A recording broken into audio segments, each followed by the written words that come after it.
Ah!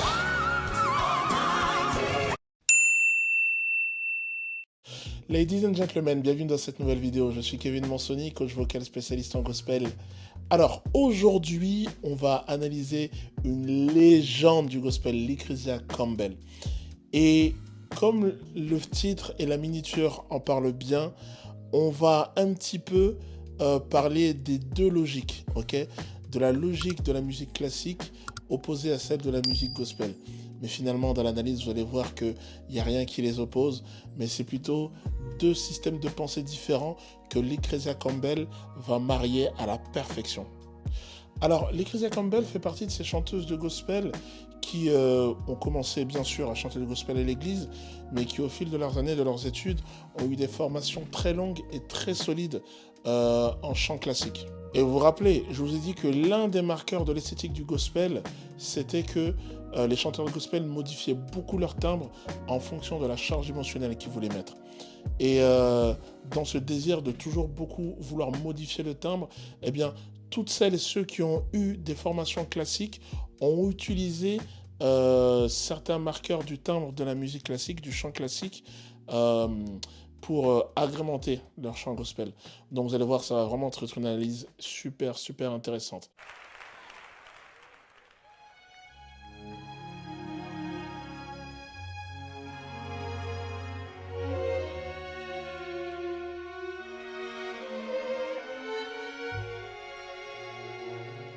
Déjà, la musique donne le ton au début.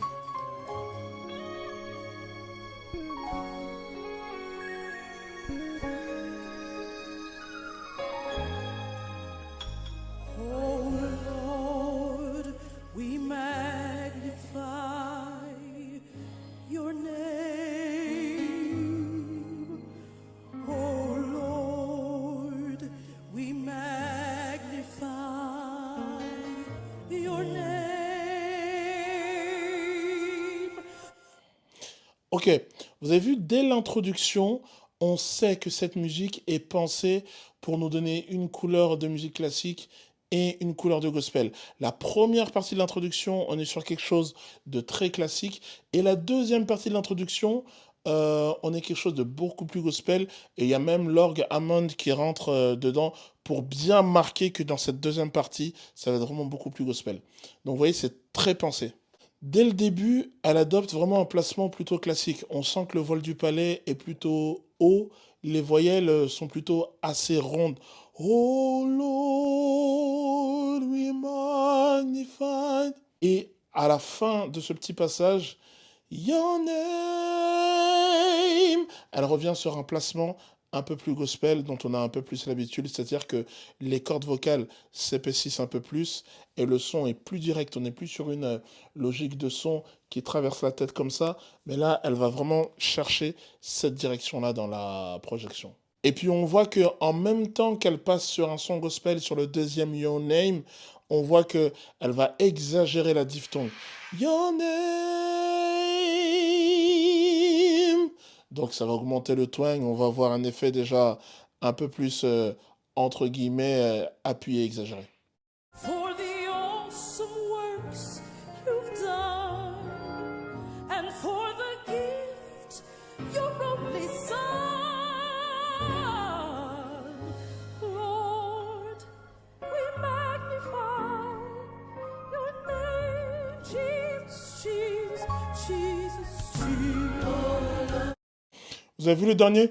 Jesus. Les cordes vocales épaisses avec le larynx très bas. Ok, là on revient à un placement gospel, mais toute cette partie-là, il y avait vraiment beaucoup de placements lyriques, donc dans un moment où on avait une voix avec des cordes vocales vraiment très étirées.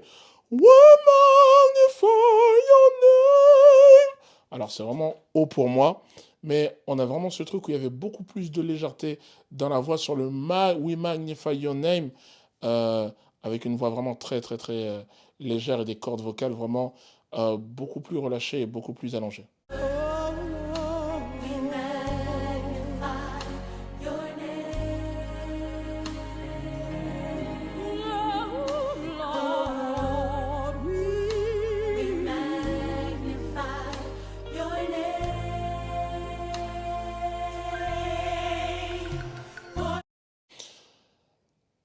C'est une ligne de choriste extraordinaire. Vraiment, une qualité de choriste vraiment extraordinaire. Ils sont très, très, très, très, très précis. Le premier, Oh Lord, you magnify your name.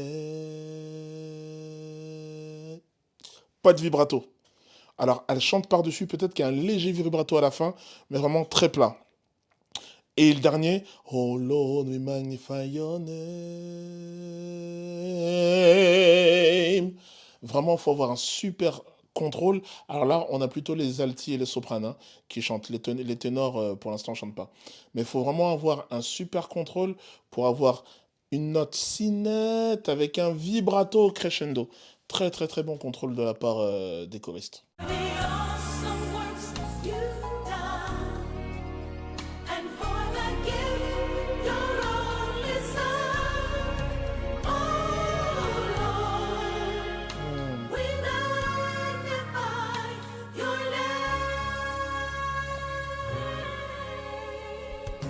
I lift my hands and worship you, Lord. I adore you, and I appreciate your mercy and your grace.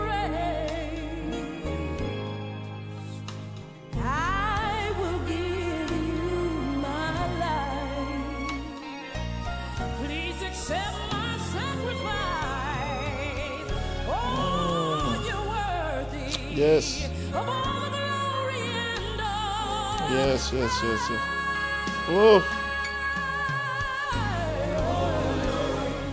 vous sentez, là, elle est vraiment passée pour le coup sur quelque chose de bien plus gospel. On sent qu'il y a plus de corps ici. Et je trouve que pour une mezzo, ici, elle a beaucoup d'épaisseur. Je pense qu'elle chante avec un larynx légèrement bas, ok? Et des cordes vocales en position très épaisse. Donc on a beaucoup de force et beaucoup d'épaisseur dans la voix. Comme le larynx est légèrement bas, le twang n'est pas aussi agressif qu'on pourrait s'attendre pour une mezzo-soprane à peu près dans au médium. Alors attention, elle a quand même une bonne dose de twang, mais vraiment le fait que le larynx soit légèrement bas et bien sous contrôle, ça, elle a plutôt fait le parti pris de l'épaisseur de la voix. Oh Lord, we magnify your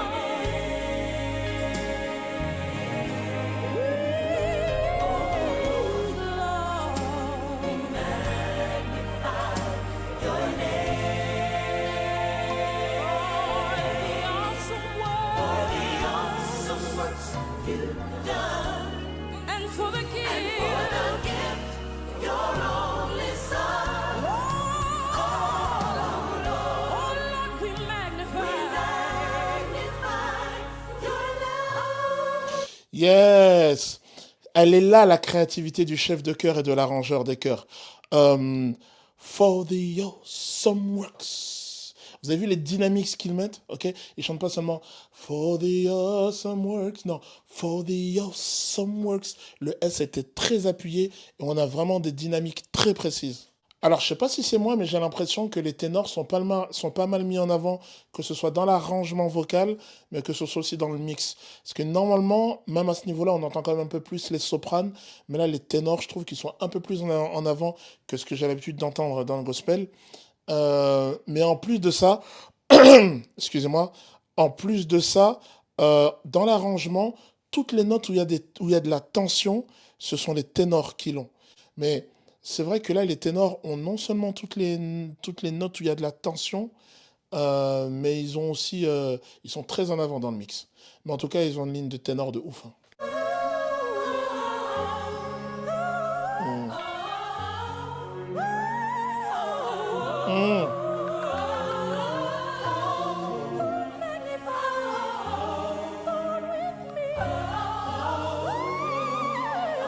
Mm.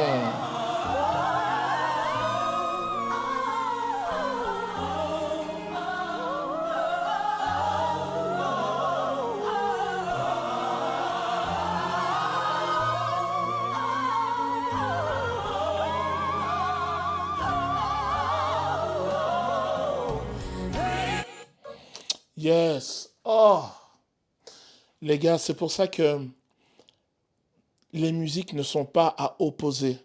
Mais quand on voit ce qu'ils ont fait ici, dans cette chanson et dans ce passage, ils ont pris le meilleur des deux mondes.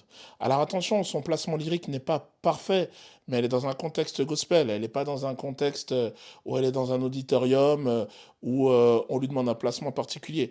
On est dans un contexte gospel et elle a choisi d'y mêler le timbre lyrique. Donc, c'est pas parfait. Mais en fait, euh, on est vraiment dans un truc où, là, l'arrangement des voix de chœur part sur quelque chose de très éclaté, où les trois harmonies, là, on n'est plus sur des harmonies, mais on est sur des contre-chants dans tous les sens. On a trois contre-chants pour les trois pupitres, ténor, alto, soprane.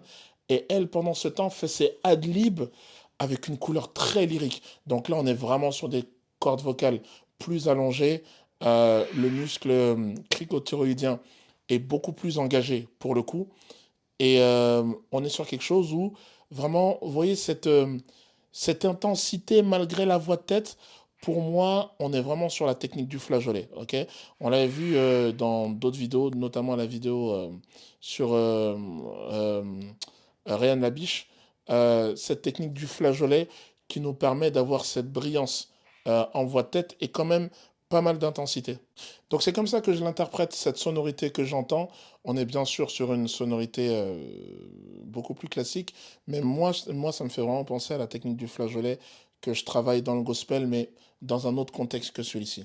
Mais ce qui est marrant, c'est que dans tout ce passage d'adlib lyrique, elle va mettre des runs qu'on met particulièrement dans le gospel. C'est dingue. Elle va faire ouh, vous voyez, elle descend la gamme pentatonique dans l'ordre, ouh, la gamme pentatonique majeure dans l'ordre, tout en ayant ce placement lyrique.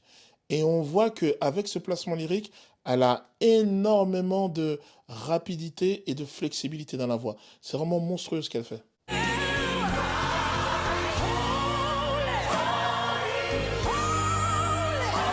Oh!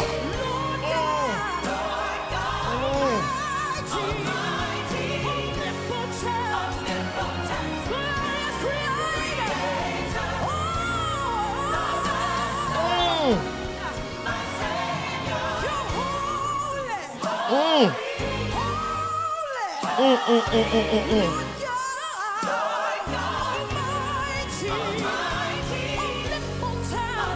Mm, mm, mm, mm, mm, mm, mm.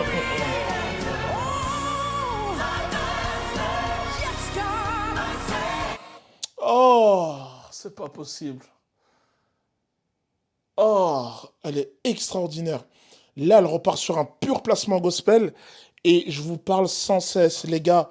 Et je parle avant tout à mes chanteurs là qui galèrent sur l'interprétation vocale. Elle progresse dans la musique. Vous avez vu comment elle progresse? Là, on est sur le dernier tiers de la chanson et on est sur la charge émotionnelle maximale, ok? Et là, elle va chercher ses notes extrêmes. Les gens interprètent mal ce que c'est le gospel. Les gens pensent que dans le gospel, les gens crient pour crier. C'est pas vrai. Dans la manière de faire monter la charge émotionnelle dans le gospel, on va toujours chercher ces extrêmes à soi. Et souvent, quand vous entendez chanter les chanteurs de gospel, ils vont jusqu'au point de rupture de leur propre voix. Et ça, c'est quelque chose de émotionnellement, de culturellement très présent dans le gospel, dans la manière d'exprimer la charge émotionnelle. Donc, à un moment donné, elle va chercher un fa de la cinquième octave avec une position de corde vocale vraiment très épaisse et vraiment avec beaucoup d'intensité. Et là, on est très gospel. Jusqu'à maintenant, elle n'avait pas encore mis de growling, ok, de saturation, si vous voulez. Et là, elle démarre cette partie, mais grosse saturation, avec énormément d'intensité. Et vous avez vu, l'effort vocal est différent. Donc, en termes de soutien, vous avez vu que sa posture a totalement changé. Là, elle s'est beaucoup plus recentrée pour avoir vraiment de meilleurs appuis et vraiment un soutien beaucoup plus efficace. Oh! Mm. Oh!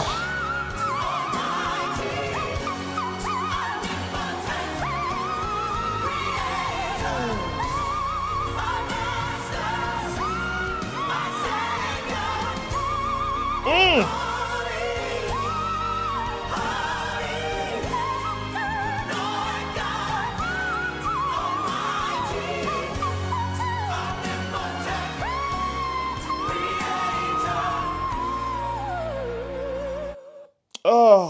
possible. Oh, bon sang, bonsoir. Les gars, c'est monstrueux ce qu'elle fait.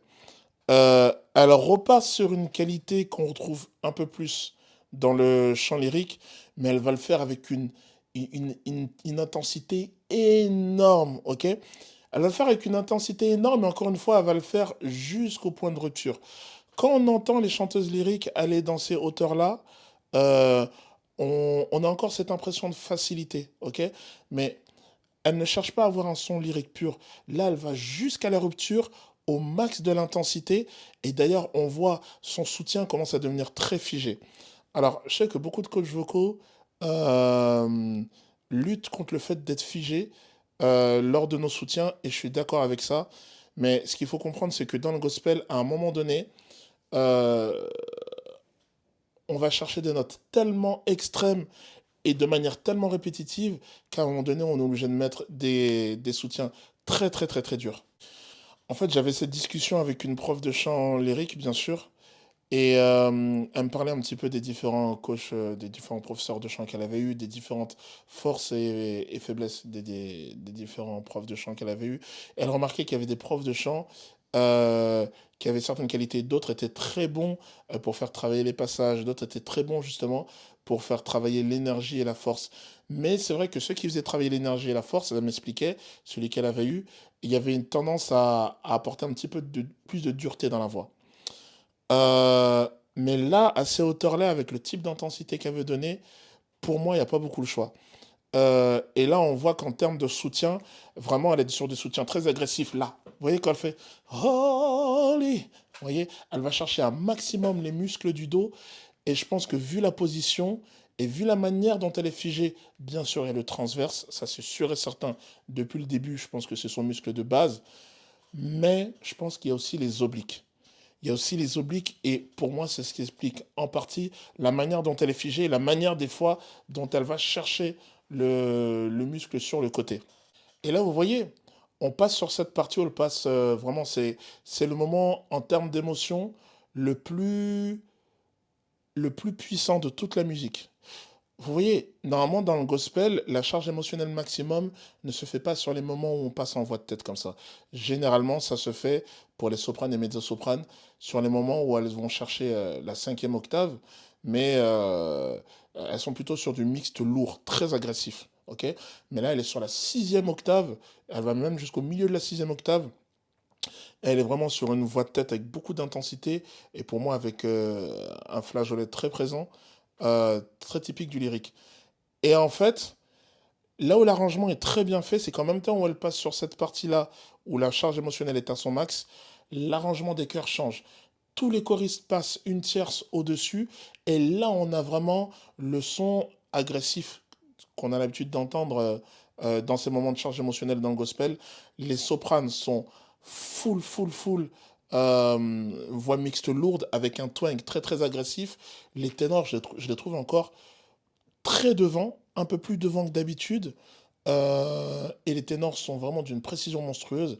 Et les altos, beaucoup de clarté, beaucoup de solidité dans la voix. C'est la première fois qu'on a les sopranes aussi agressifs depuis le début de la musique. Depuis le début de la musique, les sopranes vont plutôt chercher des voix mixtes légères, un peu plus légères. Mais là, elles se sont vraiment mis en mode beaucoup plus agressif. Et du coup, ça fait exploser la charge émotionnelle.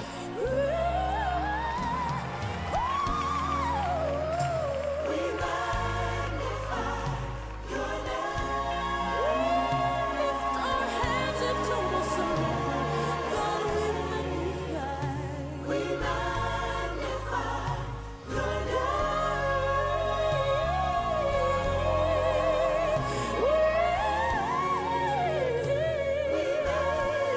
We magnify your name. Oh, hallelujah. Bless your name. Les gars, ce que j'en retire de cette prestation, c'est que le mélange de plusieurs styles musicaux, quand c'est vraiment maîtrisé et quand c'est fait par une personne qui maîtrise vraiment les deux univers, on est sur quelque chose d'extraordinaire. Elle a pris le meilleur du gospel, le meilleur de la musique lyrique, elle les a vraiment bien mariés. Donc voilà, j'espère que cette vidéo t'aura aidé un petit peu à voir les différences de placement entre le côté lyrique et le côté gospel. Alors, je pense que je ferai une vidéo avec un ou une expert là-dessus, parce que je suis vraiment pas expert en chant classique. Je dis juste ce que j'entends et ce que je sais, mais je pense que ce serait intéressant que j'échange, que je vous fasse un live un jour avec un expert du chant classique pour qu'on puisse vous démontrer un petit peu les différences de type de pensée, les différences de logique entre les deux styles. En tout cas, c'était un grand plaisir pour moi de faire cette analyse. Et moi, je vous dis à tout bientôt pour une nouvelle vidéo. Ciao, ciao!